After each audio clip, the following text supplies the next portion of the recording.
Marcus Chin stood in the massive throne room of the Zephyrian Palace, his hands bound behind his back with energy shackles that hummed with alien technology.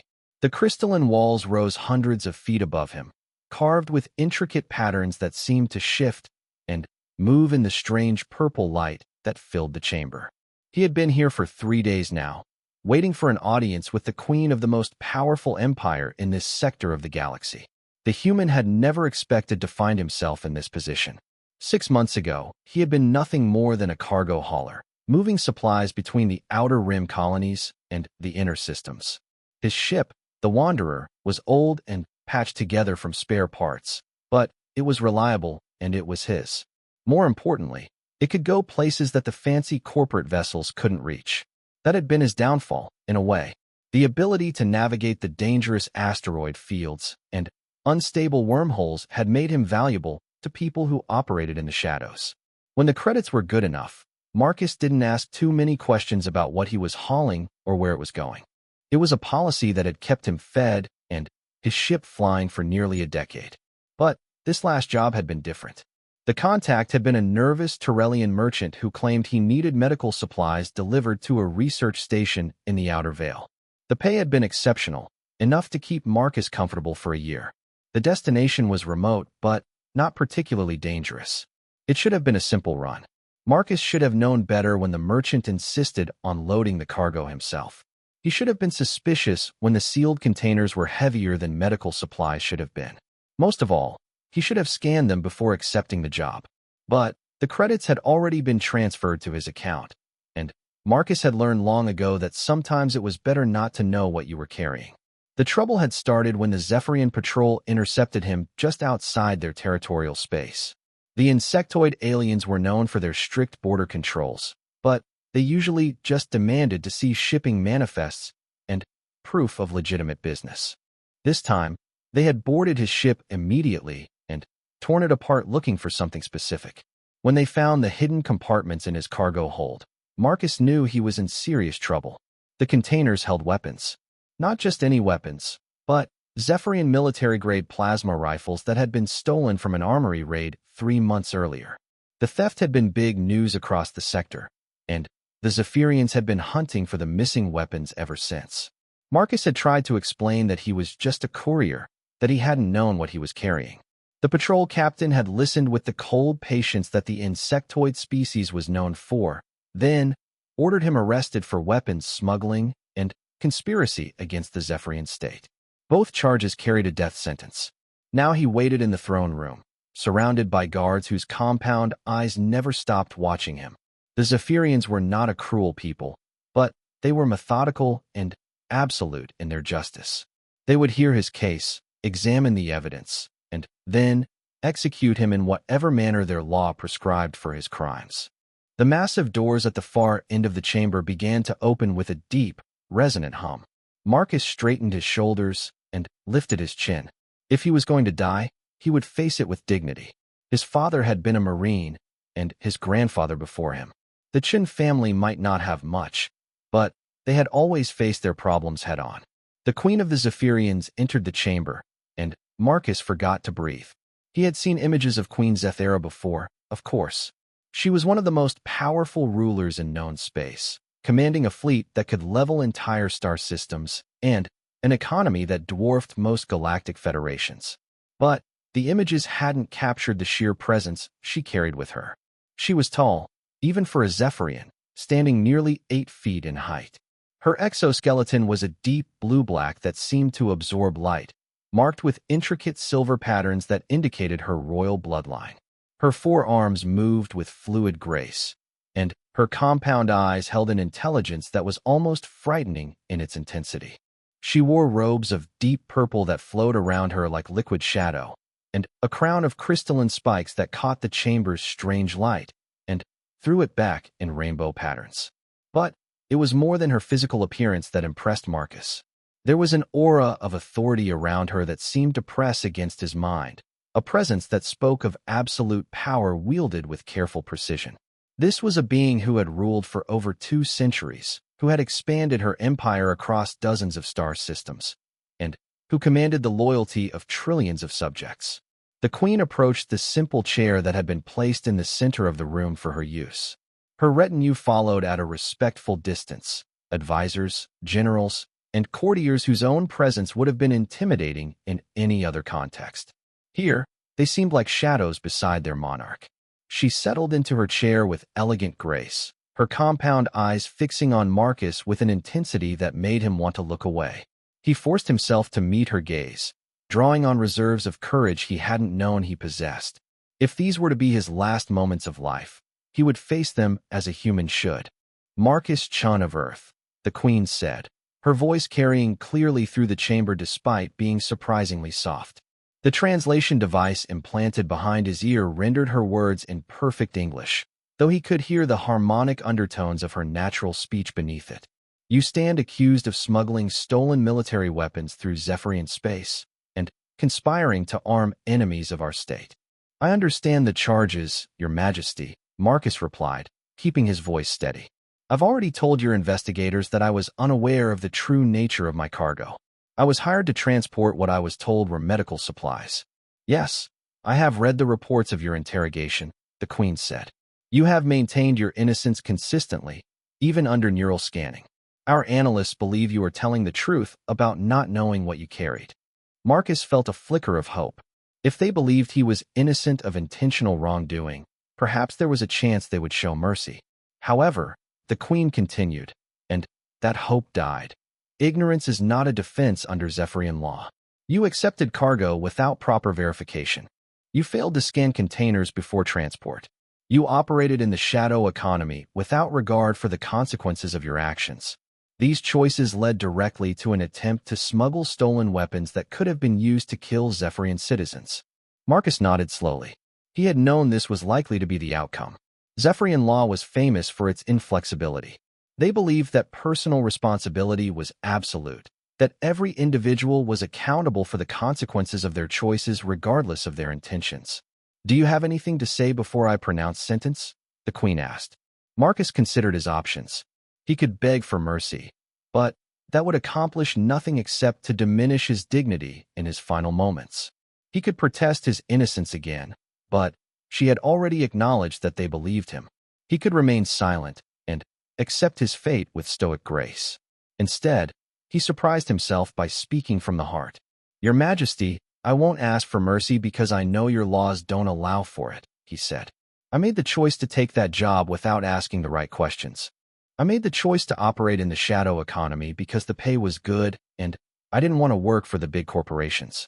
I made the choice to trust someone I shouldn't have trusted. I accept responsibility for those choices." He paused, gathering his thoughts. "But I want you to know that I've never knowingly harmed innocent people. I've never carried weapons or drugs or anything else that I knew would cause suffering. I've spent my whole adult life moving supplies to colonies that the big shipping companies won't serve, keeping people fed and supplied with the things they need to survive. I'm not a saint, but I'm not a killer either." The queen listened in silence, her compound eyes unreadable. When he finished speaking, she remained quiet for a long moment. The entire throne room seemed to hold its breath. "You speak well for a human," she said finally. "Your words show wisdom and acceptance of responsibility. These are qualities that my people value highly." Marcus waited, knowing that this was likely to be followed by a "but" that would seal his fate. "However, the law is clear," the queen continued. "The penalty for weapons smuggling is death. The penalty for conspiracy against the state is death. Under our statutes, I have no choice but to sentence you to execution by neural dissolution, to be carried out at dawn tomorrow." Marcus closed his eyes and nodded. Neural dissolution was supposed to be painless, at least. His consciousness would simply stop. It was probably better than some of the alternatives he had imagined. "Guards, remove the prisoner's restraints and escort him to the preparation chambers," the queen ordered. This surprised Marcus. He had expected to be dragged away still bound, to spend his last hours in a cell. The preparation chambers were where condemned prisoners were allowed to make peace with their fate, to record final messages for loved ones, and to choose their final meal. It was a courtesy that the Zephyrians extended even to the worst criminals. As the energy shackles dissolved from his wrists, Marcus felt the circulation return to his hands with a painful tingling sensation. He flexed his fingers experimentally, then looked up at the queen. "Thank you for the courtesy, Your Majesty," he said. "I know I don't deserve it." The queen tilted her head slightly, a gesture that he had learned meant curiosity or contemplation among her people. "You interest me, Marcus Chun. Most humans in your position would be begging or making threats or breaking down in despair. You accept your fate with dignity. My father taught me that how you face death says everything about how you lived life," Marcus replied. "I'd rather die with dignity than live with shame." Something flickered in the queen's compound eyes, an expression he couldn't read. "Your father was wise. Was he a warrior?" "A Marine," Marcus confirmed. "He served in the Colonial Defense Forces before I was born. He always said that the measure of a person wasn't whether they made mistakes, but how they handled the consequences." The queen nodded slowly. "A philosophy that would not be out of place among my own people." "Very well, Marcus Chun. You have faced judgment with honor. Go now and prepare yourself." The guards moved to escort him from the chamber, their touch surprisingly gentle. As Marcus turned to leave, he caught sight of his reflection in one of the polished crystalline pillars that supported the throne room's vast ceiling. The image showed him clearly, a man of average height and build, with the kind of weathered features that came from years of space travel. His dark hair was longer than regulation length, and his clothes were the practical coveralls of a working spacer. But what drew his attention was the tattoo visible on the left side of his neck, just above his collar. It was a simple design in black ink, an eagle clutching a globe and anchor, with 13 stars arranged in a crescent above it. The emblem of the Earth Colonial Marines, earned by his father and passed down as a reminder of duty and honor. Marcus had gotten the tattoo on his 18th birthday, the day he had left Earth to seek his fortune among the stars.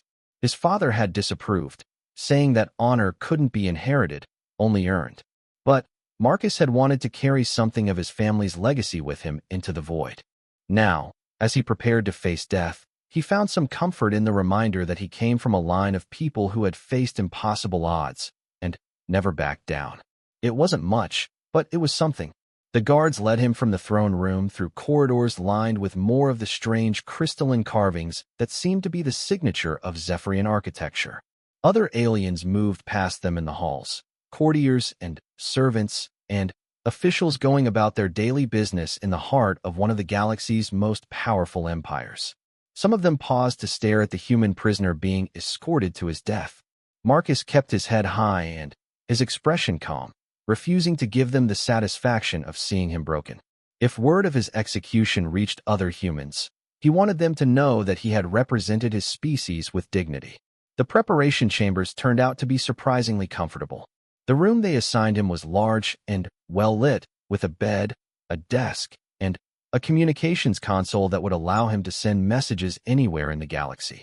There were even windows that looked out over the capital city of Zephyra Prime, showing him the soaring spires and flowing architecture of a civilization that had mastered both technology and art.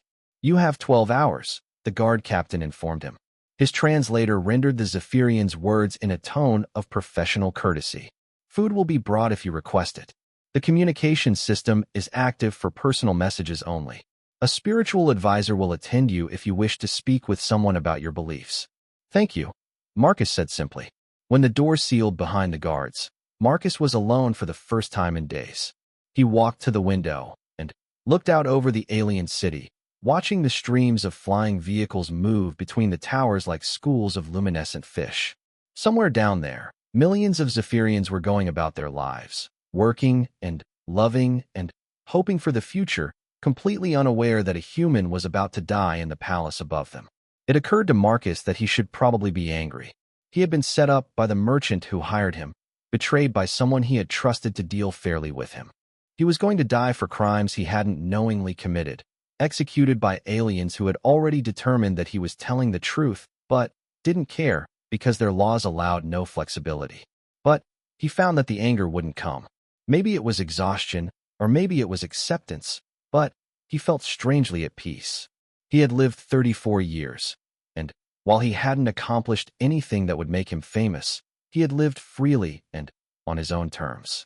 He had seen wonders that most humans could never imagine, nebulae that painted space in impossible colors, ancient artifacts left by civilizations that had died out before Earth's sun was born, worlds where the very air glowed with bioluminescent particles that danced in the wind. Marcus sat down at the communications console and began composing messages to the few people who might care that he was gone. There weren't many. His parents had died in a transport accident when he was in his 20s. He had no siblings, no wife, no children. The life of an independent spacer was often a lonely one. But there were a few friends scattered across the galaxy, fellow spacers who had shared drinks and stories in spaceport bars. There was his old sergeant from his brief stint in the Colonial Guard, who had become something of a mentor figure. There was Dr. Sarah Mitchell, a xenobiologist who had hired him several times to transport her research teams to remote worlds, and who had become a good friend over the years. He wrote to each of them, keeping his messages short and simple. He told them what had happened, assured them that he was facing his fate with dignity, and thanked them for the friendship they had shown him over the years. He didn't ask anyone to avenge him or to remember him as a hero. He simply wanted them to know that he had thought of them at the end. Dawn on Zephyra Prime came not with the yellow light of a sun like Earth's, but with the deep purple radiance of the binary system that the planet orbited. Marcus woke to find the light streaming through his window, painting everything in shades of violet and indigo that would have been beautiful under other circumstances. He had slept better than he had expected. Perhaps facing certain death had brought a kind of peace that his mind needed to process what was happening. Or perhaps he was simply too exhausted from days of interrogation and stress to remain awake any longer. A soft chime announced the arrival of food. Marcus opened the door to find a serving drone hovering in the corridor, bearing a tray that held what appeared to be a final meal. The Zephyrians had made an effort to provide human food, synthesized proteins that approximated chicken, vegetables that had been carefully selected for human nutritional needs, and even a cup of something that smelled remarkably like coffee. Compliments of Her Majesty, the drone informed him in its mechanical voice. She wishes you to know that she has ordered a meal that honors your species' dietary preferences. Marcus accepted the tray with genuine gratitude. Even small kindnesses felt meaningful when they might be among the last he would ever experience. He ate slowly, savoring flavors that were close enough to familiar foods to be comforting. The coffee substitute was particularly good, with a rich bitterness that helped clear the fog from his mind. As he finished his meal, another chime announced a visitor. This time, it was a guard captain, the same one who had escorted him from the throne room the day before. It is time, Marcus Chun, the Zephyrian said. The Queen has ordered that your execution be carried out in the traditional manner, with honor and dignity. You will be permitted to speak final words if you choose. Marcus nodded and stood up. He had cleaned himself as best he could with the facilities provided, and he wore the same clothes he had been arrested in, practical spacer coveralls that were worn but clean. He had considered asking for something more formal to die in, but decided that he preferred to face death as himself rather than dressed up as someone he wasn't. I'm ready, he said simply. The guard captain led him through corridors that Marcus hadn't seen before, moving deeper into the heart of the palace. They passed through sections that were clearly reserved for official business, courtrooms where Zephyrian magistrates heard cases, administrative offices where the business of governing an empire was conducted, and archives where the history of their civilization was preserved. Finally, they emerged into an execution chamber that was surprisingly serene. The room was circular, with a domed ceiling that was transparent to the outside. The purple light of dawn streamed down through the dome, supplemented by soft artificial lighting that cast no harsh shadows. The walls were covered with carvings that Marcus recognized as prayers and benedictions in the Zephyrian language, words meant to ease the passage between life and death. In the center of the room stood a simple chair made of the same crystalline material as the rest of the palace. Beside it was a device that Marcus assumed was the neural disruptor that would end his life. It looked less intimidating than he had expected. A simple headband connected to a small control console. Death by technology, quick and painless. A small group of witnesses had already assembled. Marcus recognized some of the faces from the throne room, advisors, and officials whose presence was required to verify that the execution had been carried out properly. But what surprised him was that Queen Zephyra herself was present, standing near the back of the chamber in robes that seemed to absorb the purple light around her. "It is unusual for the Queen to witness executions personally," the guard captain murmured as they approached the chair. "She has chosen to honor your death with her presence." Marcus wasn't sure whether to feel honored or unnerved by this information. He had gotten the impression that the Queen was a busy ruler with an empire to run. Why would she take time from her schedule to watch a smuggler die? The execution technician was a thin Zephyrian whose exoskeleton was marked with the blue-green patterns that indicated membership in the medical caste. He checked his instruments with professional efficiency, then turned to Marcus. "The device will cause complete neural shutdown within 30 seconds, he explained in a clinical tone. "You will lose consciousness almost immediately. There will be no pain, no awareness of dying. Your body will simply stop functioning." "Thank you for explaining," Marcus said. He had wondered about the details, but hadn't wanted to ask. "Do you have any final words?" the guard captain asked, stepping forward to address the assembled witnesses. Marcus looked around the chamber, taking in the faces of the aliens who had come to see him die. They watched him with the same kind of respectful attention that might be given to any solemn ceremony. There was no cruelty in their eyes, no satisfaction at seeing justice done. They were simply performing their duty as members of a civilization that took its responsibilities seriously. "I do," Marcus said, his voice carrying clearly in the acoustic perfection of the chamber. "I want to thank Her Majesty and all of you for treating me with more dignity than I probably deserved. I know that I broke your laws, even if I didn't intend to. I accept the consequences of my choices." He paused, looking directly at the Queen. "I also want to say that I've learned something about your people during my time here. You could have tortured me for information or executed me immediately without ceremony. Instead, you gave me fair treatment, comfortable quarters, and an honorable death. That speaks well of your civilization." The Queen inclined her head slightly in acknowledgement. Finally, Marcus continued, "I want any humans who might hear about this to know that the Zephyrians are an honorable people. If my death helps prevent misunderstandings between our species, then maybe it will serve some purpose." He settled into the chair, feeling the cool touch of the crystalline material against his back. The execution technician approached with the neural disruptor, preparing to place it on Marcus's head. "Wait." The Queen's voice rang out clearly through the chamber. Everyone froze. The execution technician stepped back, lowering the device. The guards turned to face their monarch with expressions of confusion and surprise. Queen Zethera moved forward through the assembled witnesses, her compound eyes fixed on Marcus with an intensity that made him feel like she was seeing through to his very soul. She approached the chair where he sat, her forearms moving with the fluid grace that was characteristic of her species. "Remove your shirt," she commanded. Marcus blinked in surprise. "Your Majesty?" "Remove your shirt," she repeated, her tone brooking no argument. Marcus looked around the chamber, confused by the strange request. The witnesses were muttering among themselves in low voices, clearly as puzzled as he was. But the Queen was not someone whose commands were questioned, so Marcus slowly reached up and unsealed his coverall, pulling it down to his waist to expose his chest and back. The Queen moved closer, her compound eyes scanning his exposed skin with scientific precision. Marcus felt exposed and vulnerable, wondering what she was looking for and why it mattered when he was about to die anyway. Then, her gaze fixed on the tattoo on his neck, and everything changed. The Queen went completely still, her breathing stopping so abruptly that Marcus could hear the sudden silence in the chamber. Her compound eyes dilated, and she leaned forward to get a closer look at the design inked into his skin.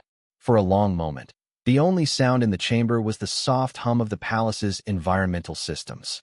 Then, the Queen straightened up and spoke a single word in her own language, her voice filled with what sounded like shock and disbelief. The translation implant in Marcus's ear rendered it as impossible. "Guards, step back," the Queen ordered, her voice carrying a strange undertone that Marcus had never heard before. Everyone stepped back. The witnesses and officials moved away from the execution area, leaving Marcus alone with the Queen in the center of the chamber. She continued to stare at his tattoo, her expression unreadable but clearly intense. "Where did you get this mark?" she asked quietly. Marcus touched his neck reflexively. It's a tattoo, Your Majesty. I had it done when I was 18. It's the emblem of the Earth Colonial Marines. I know what it is, the Queen said, and there was something in her voice that made Marcus's blood run cold.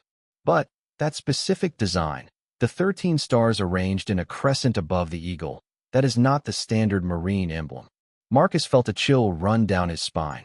No, Your Majesty. It's a family variant. My father's unit used that specific arrangement during the Proxima campaign. I had it copied from an old unit patch he kept.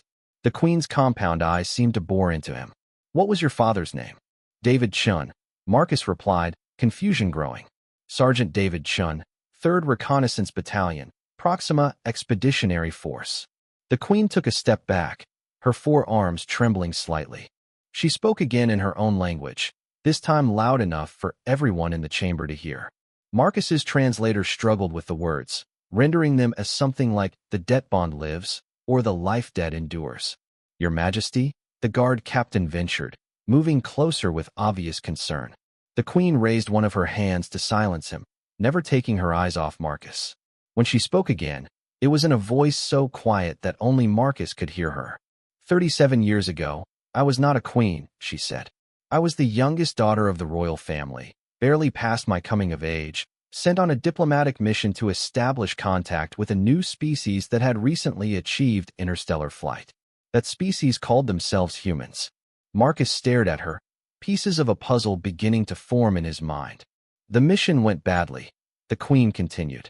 There was a misunderstanding, a cultural miscommunication that led to violence. My ship was attacked by pirates who thought they could hold a Zephyrian princess for ransom. My guards were killed. My pilot was killed. I was alone on a damaged vessel, drifting in space, waiting to die. She moved closer, and Marcus could see something in her compound eyes that he had never expected to see from such a powerful ruler: vulnerability. A human patrol found me, she said.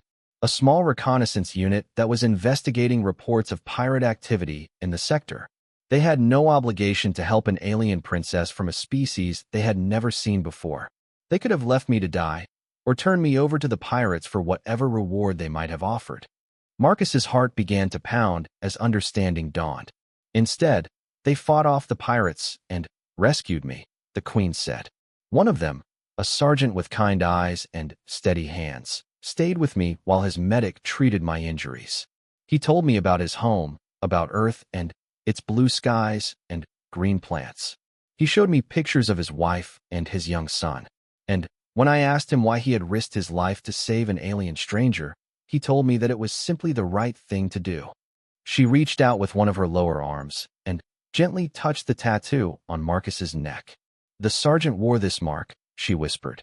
Exactly this mark, with the 13 stars and a crescent above the eagle. He said it represented his unit's service in the Proxima campaign, where they had learned that honor was not about following orders, but about protecting those who could not protect themselves. Marcus felt the world spinning around him. Your Majesty, are you saying that your father saved my life, Marcus Chun, the Queen said, her voice carrying clearly through the now silent chamber. David Chun of the 3rd Reconnaissance Battalion pulled me from a wrecked ship and defended me against pirates who would have killed me for sport. He risked court-martial by disobeying orders to pursue the pirates who had attacked diplomatic vessels. He spent 3 days in space with a damaged ship and limited supplies, keeping me alive until help could arrive.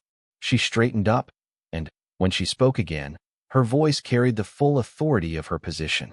By the ancient laws of my people, I owe a life debt to David Chun and his bloodline, she announced to the assembled witnesses. A debt that can never be repaid, only honored. Marcus Chun stands under the protection of the crown, and any harm done to him is harm done to me. The chamber erupted in surprised voices as the implications sank in.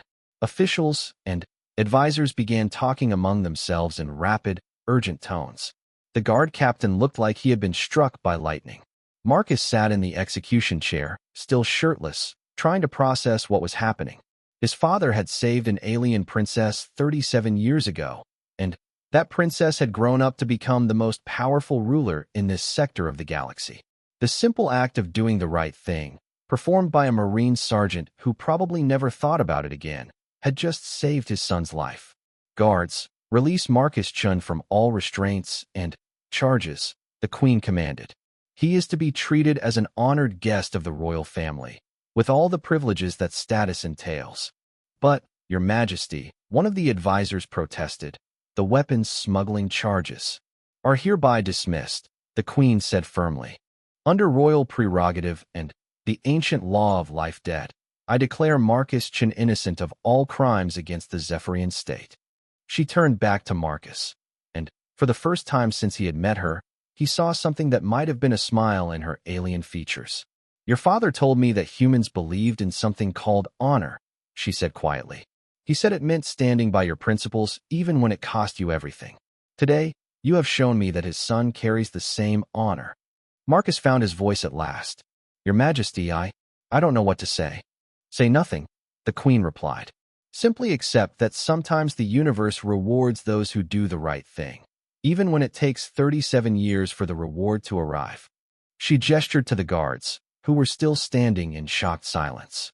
Escort our guest to the royal quarters, she commanded. See that he has everything he needs. Tomorrow, we will discuss how best to honor the debt that his family is owed. As the reality of his salvation began to sink in, Marcus felt a strange mix of relief, gratitude, and overwhelming emotion. He had come within minutes of death, only to be saved by his father's long-ago act of kindness to a young alien princess. Your Majesty, he said as he stood up and pulled his coverall back on. My father always said that doing the right thing was its own reward. I don't think he ever expected. Your father was wise, the Queen interrupted gently. But even wise men sometimes underestimate the long reach of honor. The kindness shown to a lost princess becomes the salvation of her rescuer's son. This is how the universe maintains its balance. As the guards prepared to escort him to quarters fit for royalty rather than a condemned prisoner, Marcus touched the tattoo on his neck and thought about his father. David Chun had died never knowing that his simple act of decency had created a debt that would someday save his son's life. The royal quarters assigned to Marcus were beyond anything he could have imagined. The suite of rooms was larger than most apartments, with soaring ceilings decorated with the same flowing crystalline patterns that marked all Zephyrian architecture. The furniture was clearly designed for beings much taller than humans, but adjustable platforms had been hastily installed to make everything accessible to someone of Marcus's height. What impressed him most, however, was the view. The main sitting room had an entire wall made of transparent crystal that looked out over the capital city of Zephyra Prime.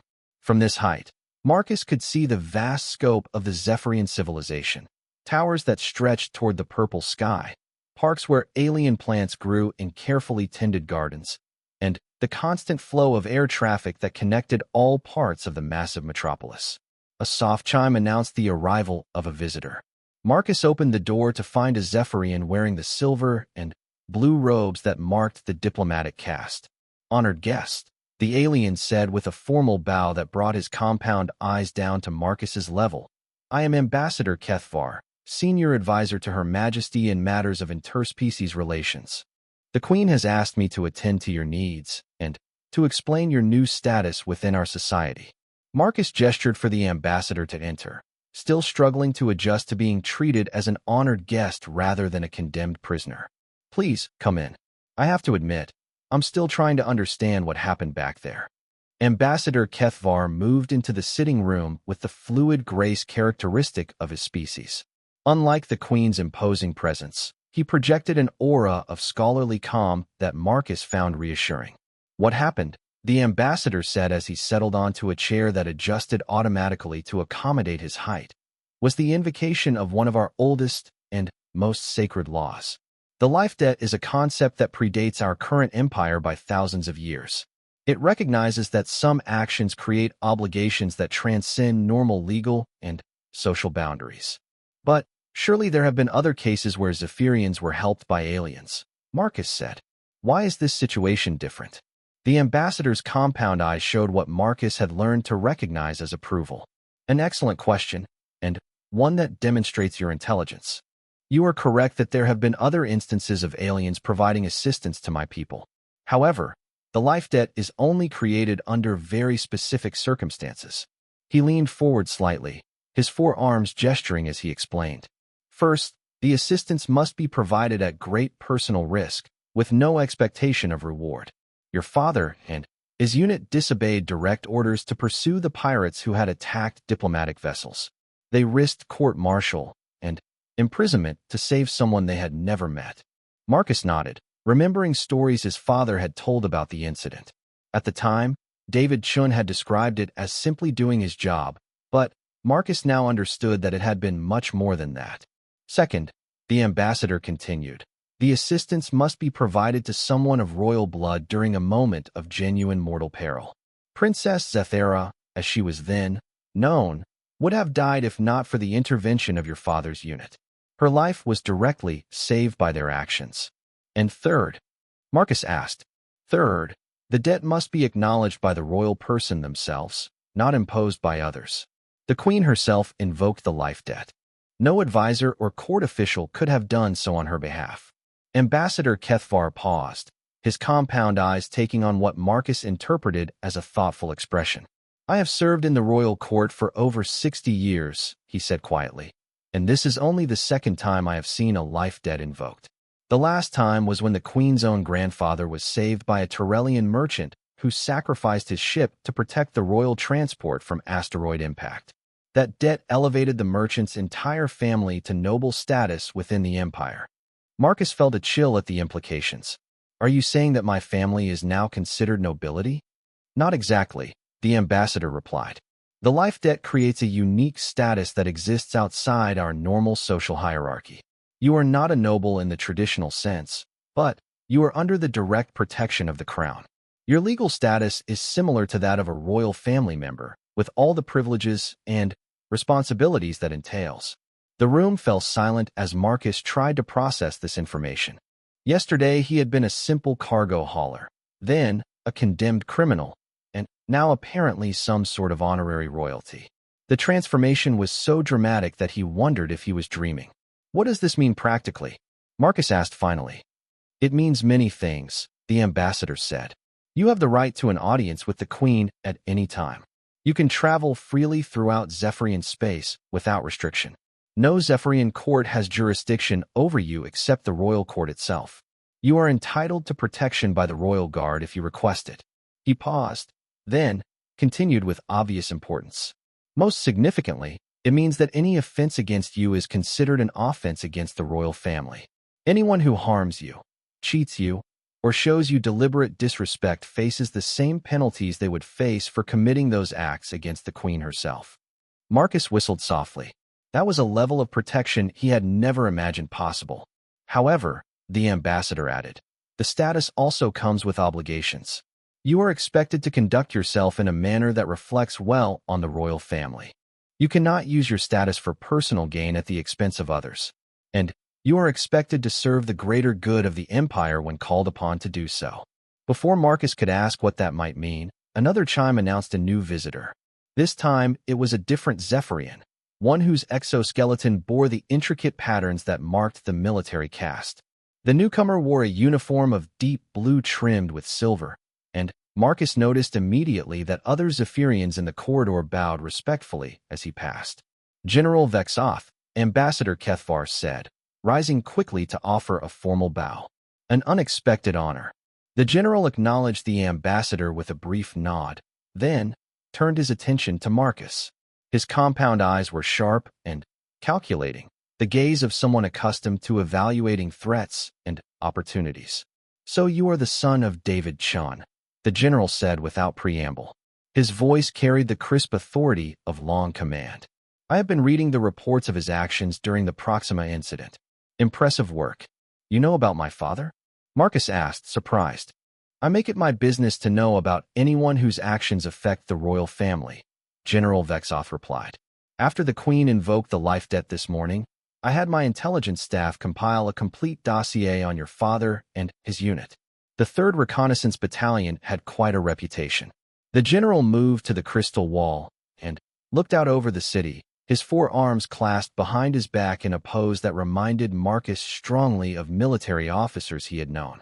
Your father's unit was conducting deep reconnaissance in the Proxima system when they received a distress call from an unidentified vessel. the general continued.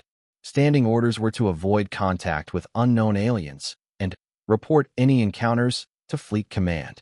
Instead, Sergeant Chun convinced his lieutenant to investigate. Marcus felt a familiar pride in his father's memory, even as he wondered where this conversation was heading. What they found was a Zephyrian diplomatic vessel that had been attacked by pirates, the general said. The ship was heavily damaged, life support failing, and the princess was unconscious from her injuries. The smart move would have been to report the situation and wait for reinforcements. But that's not what they did, Marcus said. No, it is not, the general agreed, turning back to face Marcus directly. Instead, they attacked a pirate fleet that outnumbered them 3-1. They disabled 2 pirate vessels and drove off the rest, then spent the next 3 days keeping the princess alive while waiting for help to arrive. By the time Zephyrian rescue ships reached them, your father's unit was down to emergency life support and had exhausted most of their ammunition. Ambassador Kethvar listened with obvious interest. I was not aware of the full tactical details of the rescue, he admitted. The official reports were classified for obvious reasons, the general explained. We could not afford to have it become public knowledge that our diplomatic security had been so thoroughly compromised. But I have read every after-action report and interviewed every surviving member of the rescue fleet. He moved closer to Marcus, his compound eyes intense. Your father and his men saved the life of our current queen at tremendous personal risk, with no expectation of reward or recognition. That level of selfless courage is rare in any species. Marcus felt the weight of expectation in the general's gaze. Sir, I appreciate the praise for my father, but I'm not him. I'm just a cargo hauler who got caught up in something bigger than myself. Are you? The general asked quietly. Because from what I have observed, you faced the prospect of execution with the same dignity and honor that your father showed in combat. That suggests the qualities are hereditary. Before Marcus could respond, the general continued. Which brings me to why I am here. The Queen has asked me to offer you a position. A position? The Empire faces many challenges, General Vexoth explained. We have trade routes that need protection, diplomatic missions that require military escort, and situations that demand someone who can think creatively under pressure. Someone who understands both human and alien cultures, who has experience operating independently in dangerous territory. Marcus felt his pulse quicken. What kind of position are you talking about?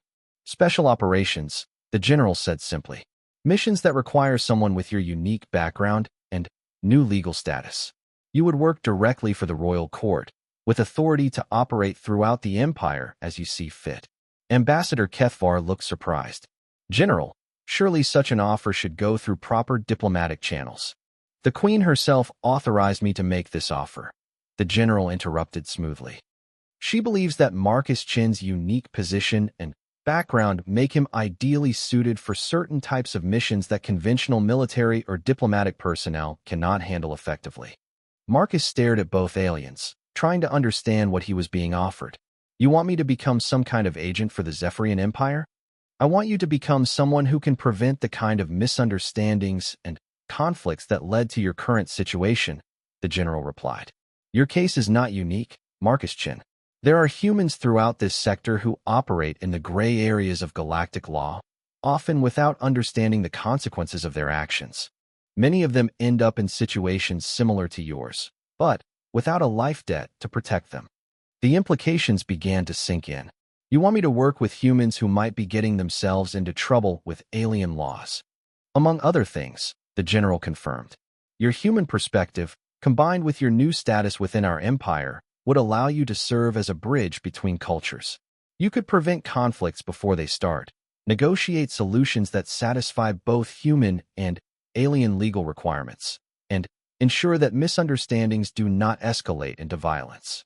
Marcus walked to the crystal wall and looked out over the alien city below. Somewhere down there, millions of Zephyrians went about their daily lives in a civilization that had existed for thousands of years before humans even achieved spaceflight. The offer being made to him was a chance to help ensure that his species could find its place in that larger galactic community. What about my ship, he asked. The Wanderer is my home. Your ship will be returned to you, completely refurbished and upgraded with the best technology our empire can provide, the general assured him. Consider it a tool of your new position. You will need mobility and independence to carry out your missions effectively. Ambassador Kethvar leaned forward in his chair. I should point out that accepting such a position would make you one of the most influential humans in this sector of the galaxy. Your recommendations would carry the weight of royal authority, and your actions would directly impact relations between the Empire and human space. Marcus turned back to face them both. And if I refuse? Then you remain an honored guest of the royal family, free to live in comfort and safety for the rest of your life, the general said. The life debt does not require you to serve the Empire, only that we protect and honor you. The choice is entirely yours. The room fell silent as Marcus considered his options. He could accept a life of comfortable retirement, protected by laws that made him effectively untouchable. He could return to his old life as an independent cargo hauler, though with vastly improved status and protection. Or he could accept this offer to serve a larger purpose. He thought about his father, about a Marine sergeant who had risked court-martial to save an alien princess he had never met. David Chun had made that choice not because it was safe or profitable, but because it was the right thing to do. I'll need to know more about what specific missions you have in mind, Marcus said finally. General Vexoth smiled, an expression that was surprisingly warm despite his alien features. I was hoping you would say that. There is actually an immediate situation that could benefit from your unique qualifications. What kind of situation? There is a human colony in the Outer Rim that has been having difficulties with their Zephyrian neighbors, the general explained. Both sides are convinced that the other is acting in bad faith, and tensions are escalating toward violence. Traditional diplomacy has failed because neither side fully understands the other's culture and legal frameworks. Marcus nodded slowly. It was exactly the kind of problem he could imagine himself getting involved in as an independent spacer. The colony was established legally under human law, but it overlaps territory that the Zephyrians consider sacred for historical reasons, the general continued. Neither side wants to give up their claims, and both sides believe they are in the right. What they need is someone who can find a solution that satisfies both human and Zephyrian legal requirements. Someone who understands both cultures and has the authority to negotiate on behalf of the Empire, Ambassador Kethvar added. Marcus felt a familiar excitement, the same feeling he used to get when accepting a challenging cargo run to a dangerous system. This was bigger than hauling freight, but it was the same essential challenge, finding a way to navigate complex problems and deliver results. When would I need to leave? He asked. The situation is deteriorating rapidly, the general admitted. We estimate that you have perhaps 2 weeks before the disagreement escalates to violence. After that, any solution becomes much more difficult to achieve. Marcus touched the tattoo on his neck, thinking again about his father's words about honor being defined by how you handled consequences. The consequences of accepting this position would ripple throughout the rest of his life, but they might also help prevent conflicts that could cost thousands of lives. I accept, he said simply. The Wanderer looked nothing like the ship Marcus remembered. After 48 hours in the royal shipyard, his old cargo hauler had been transformed into something that belonged in a technology museum rather than a spaceport.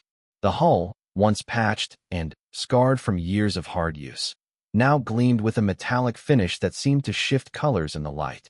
The cargo holds had been reconfigured with modular compartments that could be adapted for any purpose from diplomatic meetings to emergency medical care. But it was the technical upgrades that truly amazed Marcus. The Zephyrian engineers had installed systems that were decades ahead of anything available in human space. The engines could now push the ship to velocities that would have torn apart the original hull. The navigation computer could plot courses through hyperspace with precision that eliminated the risk of dangerous misjumps. Most impressively, the ship now carried a diplomatic immunity beacon that would identify it to any Zephyrian vessel as being under direct royal protection. The modifications are impressive, Marcus said to Chief Engineer Nexera, the Zephyrian who had overseen the refit. But will I be able to operate all these systems? The engineer's compound eye showed amusement. The control interfaces have been specifically designed for human physiology and thought patterns. Your species tends to think in linear sequences, while we process multiple simultaneous data streams. The ship's computer has been programmed to translate our technology into operational modes that match human cognitive preferences. Marcus settled into the pilot's seat, which had been completely rebuilt to accommodate human anatomy while providing access to all the ship's new capabilities. The control panels were familiar in layout, but filled with displays and indicators he had never seen before. "There is one modification I think you will find particularly useful," the engineer said, activating a panel near the communication station. A holographic display materialized in the air above the console, showing a detailed star map of the local sector. "This is a real-time intelligence network," she explained. "It connects your ship directly to our military and diplomatic communication systems. You will have access to the same information available to our fleet commanders and embassy staff." Marcus studied the display, watching as symbols moved across the star map to indicate ship movements, trade routes, and political boundaries. It was the kind of intelligence that independent spacers could only dream of accessing. "There's something else," the engineer continued, activating another system. "Her Majesty has provided you with a special authorization code that will allow you to requisition support from any Zephyrian military or civilian asset in the Empire. Ships, personnel, equipment, whatever you need to complete your missions successfully." The implications were staggering. Marcus was being given resources that most governments would envy, all because his father had once done the right thing for a young alien princess. "I hope I can live up to the trust being placed in me," Marcus said quietly. "Your father earned this trust 37 years ago," the engineer replied. "The Queen believes that his son will prove equally worthy of it." A communication alert chimed, and General Vexotha's image appeared on the main display. The general looked tired, as if he had been working through the night preparing for this mission. "Marcus, I trust the ship modifications meet with your approval?" "They exceed anything I could have imagined, General." "Thank you. Do not thank me yet. I am about to brief you on a situation that is more complex than I initially indicated." The general's expression grew serious. "The colony dispute I mentioned is only part of a larger problem that has been developing for several months." A new star map appeared on the display, focusing on a system near the edge of Zephyrian space. Marcus could see a human colony marked on the fourth planet, surrounded by several Zephyrian settlements on nearby worlds. "The Kepler 438 system," the general continued, "colonized by humans 15 years ago under a legitimate charter from the Terran Colonial Authority.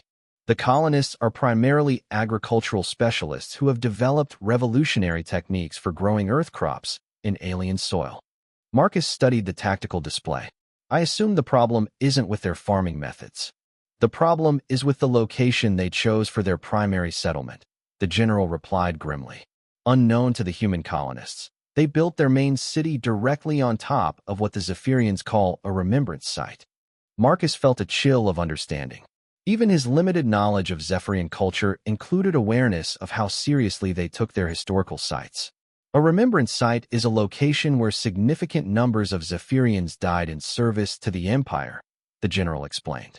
"In this case, it was the site of a battle during our expansion wars 300 years ago. Over 10,000 Zephyrian warriors died defending this system against an invasion by a now-extinct species called the Vortak." The implications were immediately clear to Marcus. The humans built their colony on top of what the Zephyrians consider a war memorial. "Precisely, and the situation has been made worse by recent events. 3 months ago, human construction crews broke through into underground chambers that contained the preserved remains of Zephyrian warriors. Instead of stopping work and contacting the authorities, they sealed the chambers and continued construction." Marcus winced. That was exactly the kind of cultural insensitivity that led to interstellar conflicts. The cover-up was discovered 2 weeks ago when a Zephyrian archaeological team visited the system to catalog historical sites, the general continued. "They found evidence of the construction and demanded immediate access to investigate. The human colonial governor refused, claiming that the Zephyrians had no jurisdiction over a legally established human colony. And now both sides are angry and convinced that the other is acting in bad faith," Marcus concluded. "The situation escalated yesterday," the general said grimly. The colonial governor filed a complaint with the Terran Colonial Authority, claiming that the Zephyrians are trying to steal their legally established colony through false historical claims. Meanwhile, the local Zephyrian administrators have formally accused the humans of deliberately desecrating a sacred site and demanded immediate evacuation of the system. A new tactical display appeared, showing ship movements near the disputed system. Both sides are now moving military assets into the area, the general continued. The humans have dispatched a colonial defense force squadron to protect their legitimate interests, while we have positioned a battle group to ensure respect for Zephyrian sacred sites. Neither side wants a war, but both sides are prepared to fight rather than back down. Marcus studied the force deployments, recognizing the classic pattern of a situation spiraling out of control. How long do we have before this becomes shooting war? Our intelligence estimates that you have 5 days before the first shots are fired, the general replied. After that, diplomatic solutions become much more difficult to achieve. What authority do I have to negotiate on behalf of the Empire? Complete authority, the general said simply. The Queen herself has authorized you to reach any agreement you believe serves the interests of both species. Your diplomatic credentials give you the same authority as our most senior ambassadors. Marcus felt the weight of that responsibility settle on his shoulders. He was being asked to prevent a war between his own species and the aliens who had just saved his life. I'll need to speak with both sides before I can propose any solutions, Marcus said. Do we have contacts on both sides who might be willing to negotiate? We do, the general confirmed. On the human side, there is Dr. Elena Vasquez, the colony's chief agricultural scientist. She was not involved in the decision to cover up the discovery, and our intelligence suggests she would prefer a peaceful solution. On the Zephyrian side, there is Commander Yethmol, the military officer responsible for protecting historical sites in that sector. He is a reasonable being who understands the human perspective. Marcus nodded. I'll start by speaking with both of them privately, then see if I can arrange a face-to-face meeting. There is one more complication you should be aware of, the general said. The colonial governor who ordered the cover-up is a man named Robert Hayes. Our intelligence indicates that he has connections to certain human criminal organizations that specialize in artifact smuggling. We believe he may have been planning to loot the Zephyrian burial chambers before selling the artifacts on the black market. That explained a lot. If the governor had criminal motivations for keeping the Zephyrians away from the site, he would fight any diplomatic solution that gave them access to investigate. So I'm not just trying to resolve a cultural misunderstanding, Marcus said. I'm trying to stop a potential war while exposing what might be an organized criminal operation. Precisely, the general confirmed. And you have less than 5 days to do it. Marcus leaned back in his pilot's seat, feeling the familiar mix of excitement and apprehension that came with accepting a dangerous job. But this was bigger than any cargo run he had ever attempted. The stakes were measured in thousands of lives and the future relationship between two species. I'll need complete files on all the people involved, Marcus said. Background information, psychological profiles, anything that might help me understand their motivations and find common ground. The files are being transmitted to your ship now, the general replied. You will also find detailed cultural briefings on both human colonial law and Zephyrian historical preservation traditions. Understanding both legal frameworks will be essential to finding a solution. As the data began flowing into the ship's computer systems, Marcus felt the excitement of a complex challenge beginning to engage his mind. This was like plotting a course through a dangerous asteroid field, except the obstacles were legal frameworks and cultural sensitivities instead of rocks and gravitational anomalies. One more thing, the general added. The Queen wanted me to remind you that this mission is voluntary. If at any point you feel the situation is beyond your capabilities, you can withdraw without any loss of honor or status. Marcus touched the tattoo on his neck, thinking about his father's words about honor being defined by how you faced consequences. David Chun had risked court-martial to save an alien princess. The least his son could do was risk failure to prevent a war. Thank you for the offer, General, but I'm committed to seeing this through, Marcus said. My father didn't back down when things got difficult, and neither will I. The general's compound eyes showed approval. I was hoping you would say that. Good luck, Marcus Chun. The hopes of two species travel with you. As the connection closed, Marcus began reviewing the files that were streaming into his ship's computer. Somewhere in the mass of legal documents, psychological profiles, and cultural briefings was the key to preventing a war. He had 5 days to find it. The Kepler 438 system appeared on the Wanderer's main display as a collection of tactical symbols and navigation markers that told the story of rising tensions. Human and Zephyrian vessels maintained careful distances from each other, their positions creating an invisible boundary line through space. Marcus could see the colonial world itself, its blue-green surface marred by the geometric patterns of human agricultural development. Incoming transmission from the Human Colonial Defense Force Squadron. His ship's computer announced in its newly upgraded voice synthesis system. "Put them through," Marcus replied, settling into his command chair. A stern-faced woman in Colonial Defense Force uniform appeared on his main screen. Her insignia identified her as Captain Sarah Morrison, and her expression suggested she was not happy to see an unknown vessel approaching her position. "Unknown ship. You are entering a restricted area," Captain Morrison said curtly. "Identify yourself and state your business." Marcus activated his diplomatic credentials, transmitting the authorization codes that identified him as a special envoy of the Zephyrian Empire. He watched as Captain Morrison's expression changed from suspicion to surprise to barely concealed alarm. "Captain, my name is Marcus Chun. I'm here to attempt mediation of the current dispute before it escalates to violence." Captain Morrison studied her tactical displays, clearly conferring with her staff before responding. "Mr. Chun, I have to say that your timing is interesting. We've been monitoring increased Zephyrian fleet activity in this sector, and, frankly, a human working as a Zephyrian envoy raises some questions about where your loyalties lie." Marcus had expected this reaction. "Captain, I understand your concerns. I'm a human citizen who has recently been granted special diplomatic status by the Zephyrian Empire. My only loyalty is to preventing unnecessary bloodshed between our species." "That's a noble sentiment," Captain Morrison replied, though her tone suggested skepticism.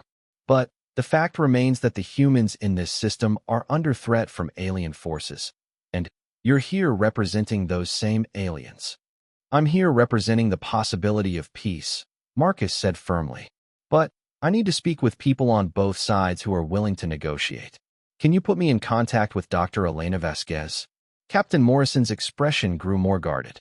"Dr. Vasquez is currently working with Colonial Governor Hayes to coordinate the colony's response to the crisis. All communications need to go through official channels." Marcus consulted his intelligence files. According to General Vexotha's information, Governor Hayes was the least likely person to cooperate with any negotiation that might expose his criminal activities. If all communications had to go through him, the mission would fail before it started.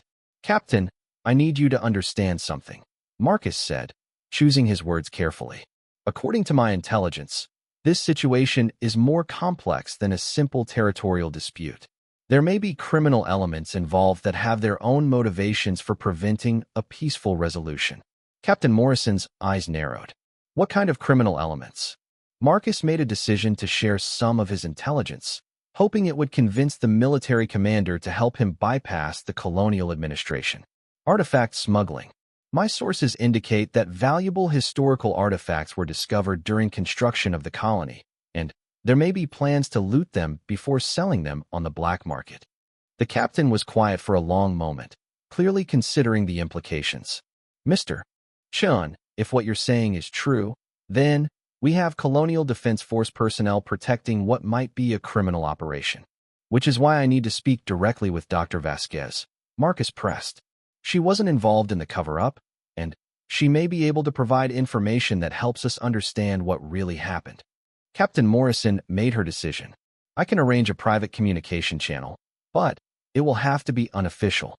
If Governor Hayes finds out I helped you contact his staff without going through proper channels, it could end my career. I understand the risk you're taking, Captain. I won't forget it."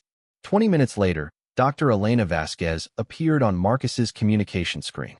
She was a woman in her early 50s with graying hair and the kind of weathered features that came from years of working in alien environments. Her expression was tired and stressed, the look of someone who had been dealing with an impossible situation for too long. Mr. Chun, Captain Morrison tells me you might be able to help resolve this crisis, Dr. Vasquez said without preamble. I have to say, I hope you can, because from where I'm sitting, it looks like we're about to have a war over something that should never have happened. Marcus leaned forward, focusing on the screen. Dr. Vasquez, I need you to tell me exactly what happened when your construction crews discovered the underground chambers. Dr. Vasquez sighed heavily. It was 3 months ago. We were expanding the agricultural processing center when the excavation teams broke through into what appeared to be natural caves. But when the site's supervisor went down to investigate, he found that the caves weren't natural at all. What did he find? Carved chambers filled with what looked like burial sites, Dr. Vasquez replied. Hundreds of them, maybe thousands. Each one contained preserved remains and what appeared to be personal artifacts. The preservation was incredible. Everything looked like it had been placed there yesterday, instead of centuries ago. Marcus nodded, making notes. What happened next? The site's supervisor reported the discovery to Governor Hayes immediately, Dr. Vasquez continued. Instead of calling in archaeologists or contacting the Zephyrian authorities, Hayes ordered the chambers sealed, and the construction project continued. He said that consulting with the aliens would delay the project indefinitely, and potentially cost the colony millions of credits. Did anyone object to this decision? Dr. Vasquez's expression grew bitter. I did. So did our head archaeologist and several other senior staff members. Hayes told us that the discovery was classified information and that anyone who disclosed it without authorization would be charged with violating colonial security regulations. Marcus was beginning to understand the scope of the problem. Dr. Vasquez, do you have any reason to believe that Governor Hayes had motives beyond protecting the construction schedule? The agricultural scientist was quiet for a moment, clearly weighing her words carefully. There have been rumors, she said finally. Hayes has expensive taste for someone on a colonial administrator's salary. Some people have wondered where he gets the money to maintain his lifestyle. What kind of rumors specifically? That he has connections to certain trading companies that specialize in rare artifacts, Dr. Vasquez replied. Nothing that could be proven, but enough to make people wonder. And, after the discovery, he hired additional private security that seems more focused on keeping people away from the burial site than protecting the colony. Marcus felt pieces of the puzzle beginning to fall into place. Hayes had likely seen the discovery as an opportunity for enormous profit, selling priceless Zephyrian artifacts to collectors who didn't ask questions about their origins. Dr. Vasquez, would you be willing to cooperate with an investigation into Governor Hayes's activities? If it would help prevent a war, absolutely, she replied without hesitation. Most of the colonists here are good people who just want to grow food and raise their families in peace. We never asked to be caught up in some kind of archaeological conspiracy. Marcus made his decision. I'm going to arrange a meeting between you and the Zephyrian commander responsible for this sector. If we can establish that Governor Hayes was planning to loot the burial site for personal profit, it might provide a foundation for a peaceful resolution. What about the legal issues? Dr. Vasquez asked. Even if we expose Hayes's criminal activities, the fact remains that we built our colony on top of a Zephyrian sacred site. Marcus had been thinking about this problem during his journey to the system. There might be a solution that satisfies both sides' legal requirements. But I'll need to speak with the Zephyrians first to see if they're willing to consider creative alternatives. After ending the communication with Dr. Vasquez, Marcus transmitted a diplomatic request for a meeting with Commander Yethmol. The response came back within minutes. The Zephyrian commander would receive him aboard his flagship immediately. The Zephyrian battle cruiser Determination was a massive vessel that dwarfed anything in the human fleet. As the Wanderer docked with the alien ship, Marcus was struck by the elegant efficiency of Zephyrian military design. Everything served a purpose, but that purpose was achieved with a grace and beauty that human engineers rarely managed to match. Commander Yethmol received Marcus in his ready room, a space that managed to combine military functionality with the flowing aesthetic that characterized Zephyrian architecture. The commander himself was smaller than the Queen, but carried himself with the confident bearing of a career military officer. Envoy Chun, the commander said, offering the formal bow that Zephyrian military protocol required when greeting a representative of the royal family. I confess that I was surprised to receive a request for audience from a human. Your diplomatic credentials are unprecedented. Marcus returned the bow as best he could, grateful for the cultural briefings he had studied during his journey. Commander, I'm here because the Queen believes that this situation can be resolved peacefully, but only if both sides understand each other's true motivations. Commander Yethmol gestured for Marcus to take a seat in a chair that had been configured for human physiology. I am willing to listen, but I must tell you that my government's position is clear. The humans have desecrated a sacred site and must be removed from the system immediately. I understand your position, Marcus replied carefully, but I need you to understand that most of the human colonists had no knowledge of the historical significance of their chosen settlement site. They're agricultural specialists, not archaeologists or historians. The commander's compound eyes showed skepticism.